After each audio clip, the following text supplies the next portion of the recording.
The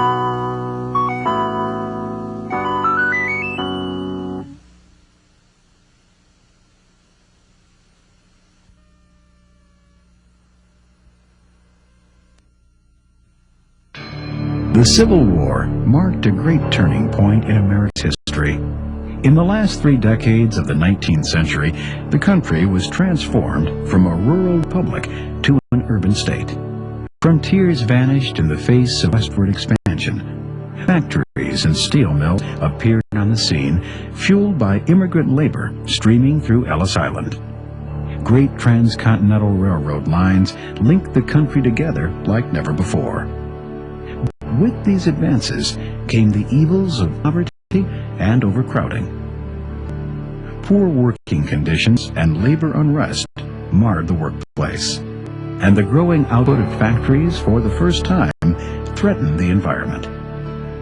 It was in this setting that America came of age, poised on the brink of a revolution, the American Industrial Revolution.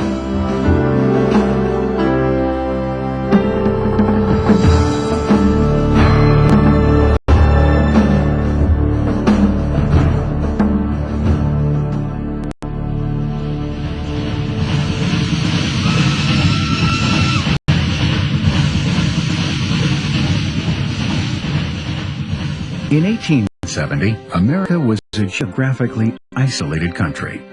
During the last 3 decades of the 19th century, Americans occupied a much larger portion of the country's land than during the 3 previous centuries.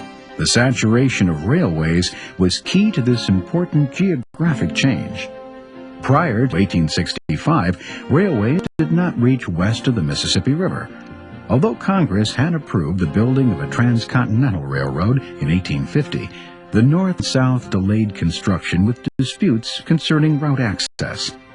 After the Southern states seceded from the Union in 1861, the North gained control of the project, securing a central route. Shortly thereafter, Congress authorized the Central Pacific and the Union Pacific Railroads to build lines meeting each other in Sacramento and Omaha. The Union Pacific workforce included Irish immigrants, Civil War soldiers, and Southern African Americans. From the west, Chinese laborers, the Central Pacific Railway, set out to meet them from California.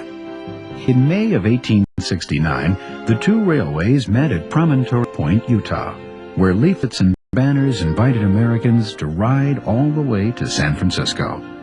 When Chief Engineers Samuel Montague and Grenville Dodge shook hands, the moment marked the opening of a way to the west. The economic consequence of the railroads was immeasurable. When engine power moved from wood to coal, the demand for coal tripled. When rails moved beyond iron to steel, the modern steel industry evolved. Many other industries emerged as well. Notably, the refrigerated freight car, developed in partnership with Gustav Swift, gave birth to the meatpacking industry. And the grain, lumber, and steel industries virtually exploded as new railways transported huge resources to towns, cities, and ports across the country. The growth of the railroad was astounding.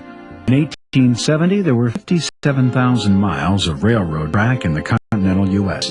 By 1890, this figure had grown to nearly 167,000 miles. Innovations in the railroad network, such as the air brake and sleeping cars, made rail travel smoother, safer, and more comfortable. But the most dramatic change in the railroads was spurred on by something new.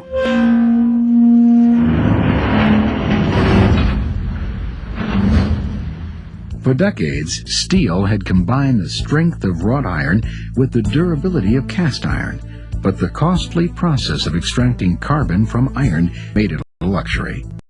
Then, in 1859, Kentuckian William Kelly and Englishman Henry Bessemer, working independently, discovered a way to inject air into the molten metal, burning off enough carbon to render steel. Once this process was refined, steel became affordable and easy to produce. The steel race had begun. In 1870, 77,000 tons were produced each year. By 1900, that amount had skyrocketed to 11.4 million tons annually. Andrew Carnegie was the predominant steel baron of his time. Emigrating from Scotland at age 12, he went to work as a bobbin boy at a Pittsburgh textile mill. His wisdom in surrounding himself with highly talented lieutenants to put his competitors out of business. Carnegie once remarked that his epitaph should read, "Here lies the man who was able to surround himself with men far cleverer than himself." Carnegie realized the enormous potential for steel during a trip to Europe in 1872, and soon established a massive factory near Pittsburgh, the most modern of its day.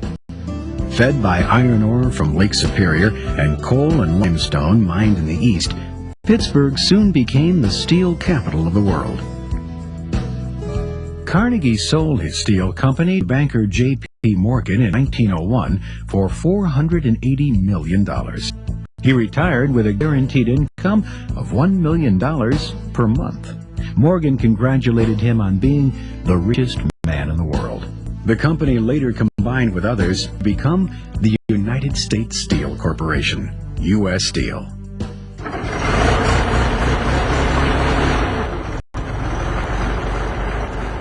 Another business that fueled the industrial expansion was oil.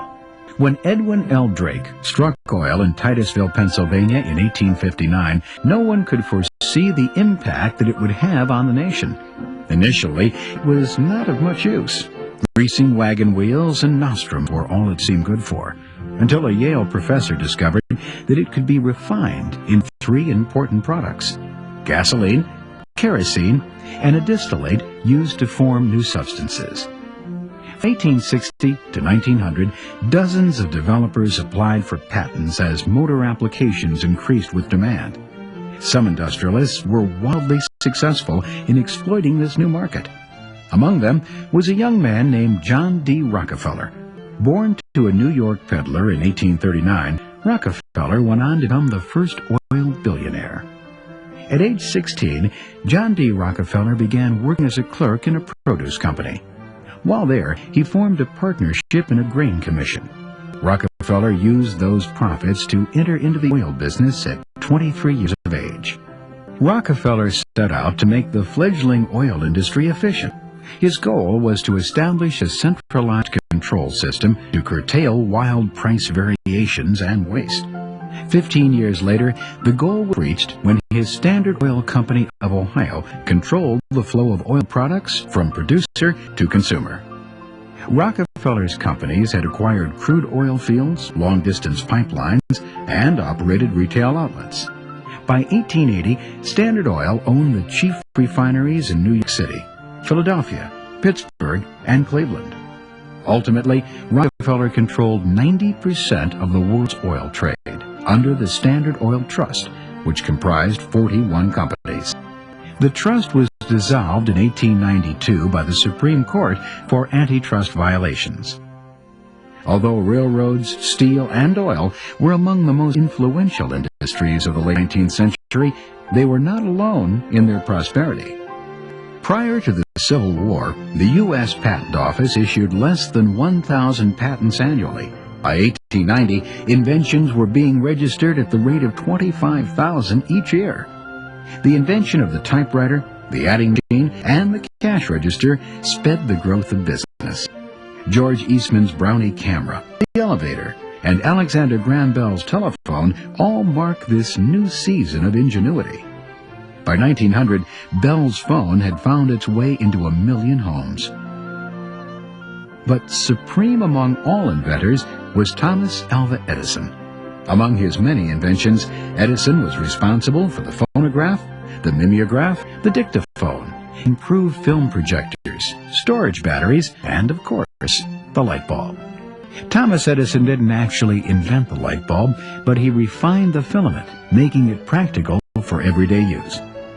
Along with his team of scientists, Edison is credited with producing a minor invention every 10 days and a major invention every 6 months. During his lifetime, Edison was granted an astonishing 1,093 patents.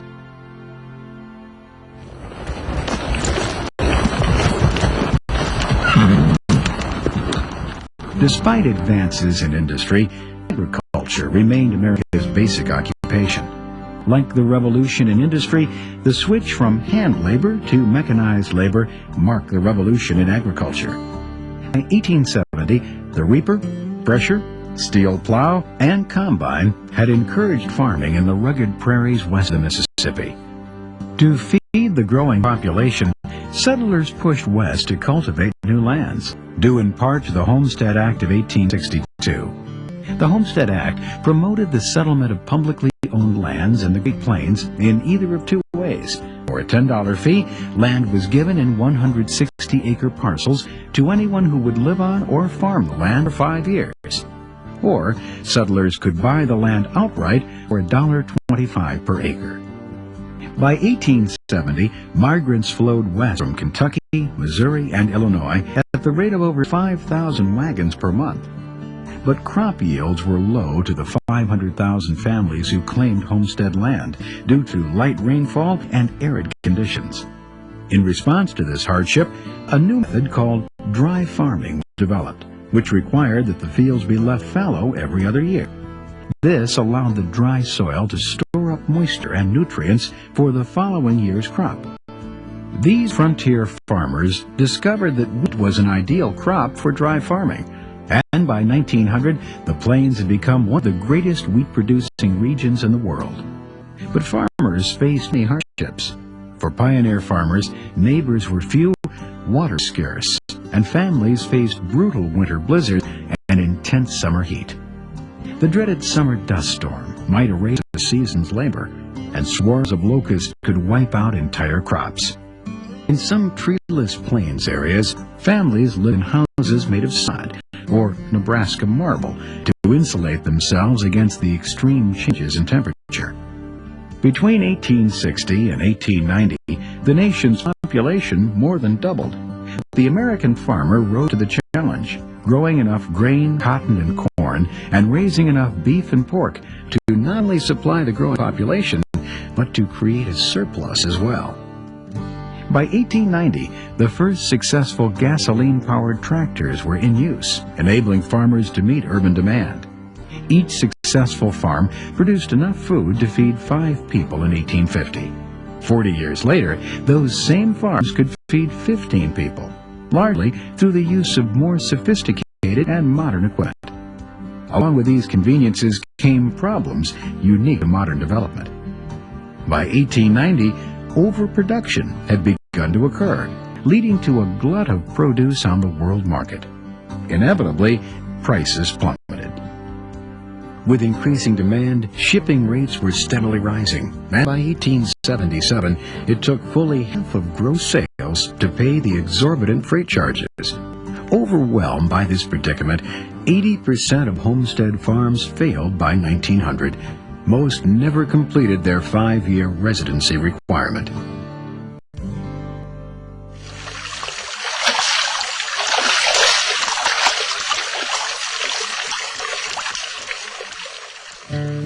While farming drew people to the prairies and plains, mining beckoned them even further west. By horseback or rail, prospectors converged on the mountain countryside, seeking their fortunes in silver and gold. Overnight, makeshift homes and tents would spring up along hillsides in the great wilderness. These settlements were the forerunners of cities such as Boise, Idaho, and Denver, Colorado. It was a rough and dangerous existence. Bandits roamed the roads, seeking precious metal at the owner's expense. Vigilante law was established in many western towns where the rope and gun ruled. While mining made some rich, most prospectors managed only a meager living from the rapidly disappearing pockets of precious minerals.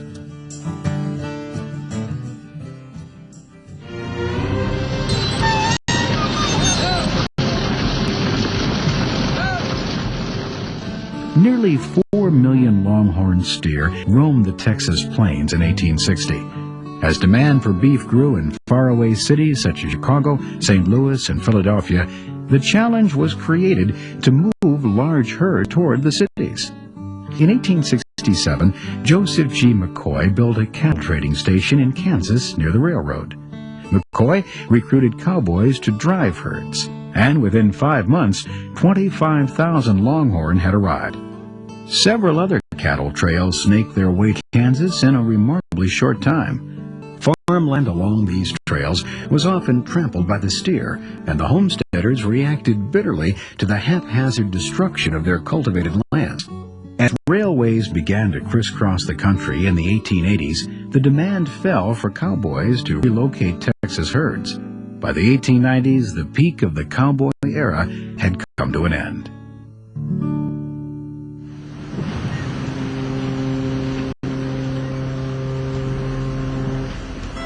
The American Industrial Revolution was marked not only by the changing face of American industry, but also by the changing face of America.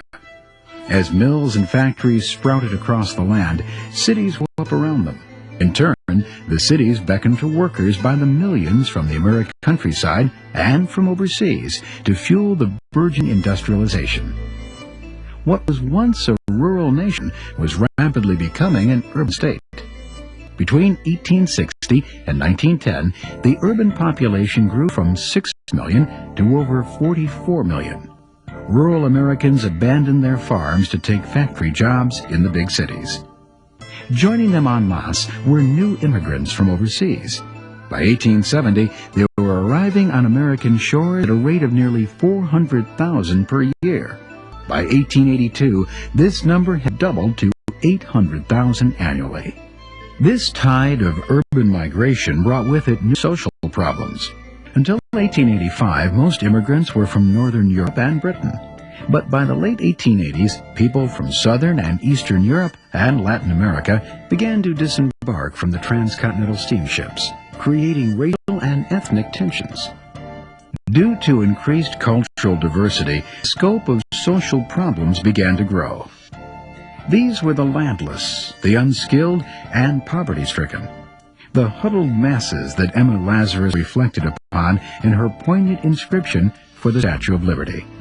Give me your tired, your poor, your huddled masses yearning to breathe free, the wretched refuse of your teeming shore. Send these, the homeless, tempest-tossed, to me. I lift my lamp beside the golden door. The growth of American urban centers was nothing short of astounding. In the 20 years after 1870, the population of Minneapolis grew from 13,000 to 165,000. Denver grew from 4,700 to 107,000. And New York had a population of over 2 million. Chicago and Philadelphia had more than 1 million citizens each, and Baltimore, Boston, and St. Louis were home to nearly 500,000 people.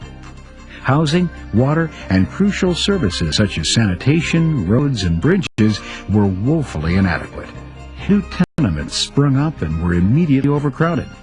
Garbage collection efforts and police and fire protection simply could not meet the overwhelming demand of city dwellers. Journalist H.L. Mencken described the stench of 1880s Baltimore like a billion polecats. Widespread corruption in the cities was blamed on the immigrants who crowded dilapidated buildings, packed the jails, and voted for the candidates of powerful politicians in return for small favors. In 1900, a local journalist marveled at the capacity people displayed to survive in deplorable conditions. The wonder is that they are not all corrupted, and speedily, by their surroundings. 19th century sociologist William Graham Sumner held the controversial belief that the fittest members adapt to the environment and prosper, while weaker members do not. For the social Darwinist, these principles of natural selection applied to capitalism. The more prevalent view, championed by the wealthy, including John D. Rockefeller, was that the power to make money is a gift from God. Modern America rose from the foundations laid by men such as Rockefeller, and history views them kindly for their contributions. But despite their wealth, they were often reluctant to share the good fortune with their employees. Employees often worked 12 to 18-hour days. Factories were dark, dirty, and dangerous. Working conditions in many factories were shocking. One Massachusetts textile worker compared the animosity between worker and employer to the former feeling of bitterness between the North and the South. While business tycoons risked huge amounts of money to gamble on technological advances in new markets, they were unwilling to share profits with their workers.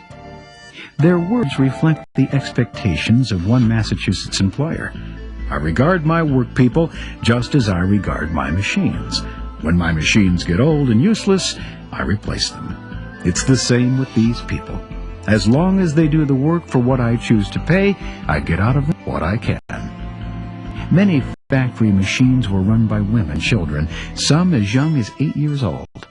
These children, who were paid less than adults, were forced to work the same long hours. This was a typical factory workday for children in the textile factories around 1870. Many families depended on the small incomes of their young children to survive in America. These are the words of Sadie Frown, a 16-year-old sweatshop girl. "Those machines run like mad all day long. Sometimes my finger gets caught, then the needle goes through it. If it goes through the nail, too, it hurts real bad. But I just tie a rag around it and keep on sewing. Sometimes the finger has to come off. Y'all have accidents like that." If workers complained, they were quickly replaced with other immigrants eager for the work. These conditions planted the seeds for labor reform. The skilled workers, cigar makers, printers, and iron workers began to organize in 1875. Soon after, factory workers also began to unite. They sought to get equal pay for women and shorter workdays. By the end of the decade, union membership reached 300,000. In 1877, pay cuts totaling 20% caused Baltimore and Ohio rail workers to strike. 2/3 of the nation's rail service was affected. 10 workers in Baltimore were killed in the resulting riots. Another 26 in Pittsburgh died, prompting President Rutherford B. Hayes to call out federal troops, thus ending the strike. These events led to the formation of the Knights of Labor in the 1880s, led by Terence Powderly. This organization worked to improve adverse sweatshop and factory conditions and to outlaw child labor. The Knights were at odds with the more conservative American Federation of Labor, a movement headed by Samuel Gompers. Gompers emerged as leader of labor reform, leading the AFL from 1886 until his death in 1924. By 1900, laws were being passed to improve housing conditions, health, and education for the poor.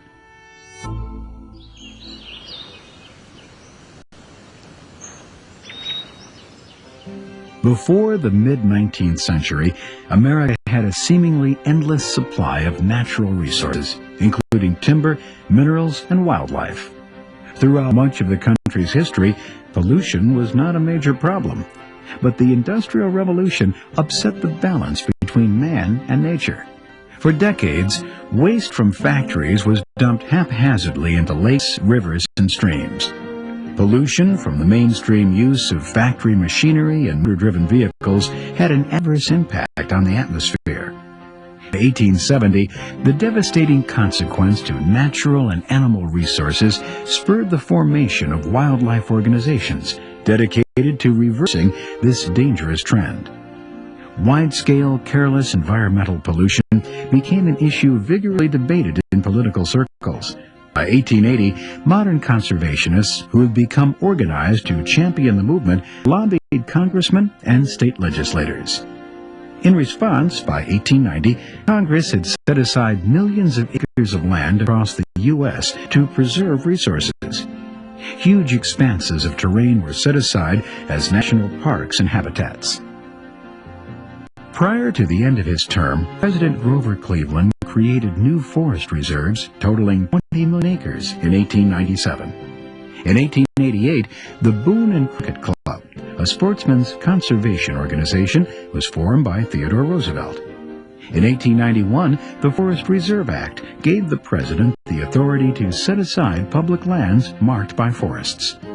27 men founded the Sierra Club in 1892, with John Muir as its president. Water pollution was addressed in 1899, when the River and Harbors Act prohibited the dumping of waste in the nation's harbors, canals, and waterways.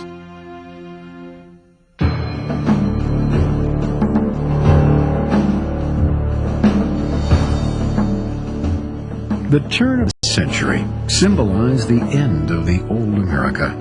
The former rural country, grounded in agriculture and hand-worked goods, had become an urbanized industrial Goliath. The completion of the Transcontinental Railroad had at long last fulfilled the march of manifest destiny.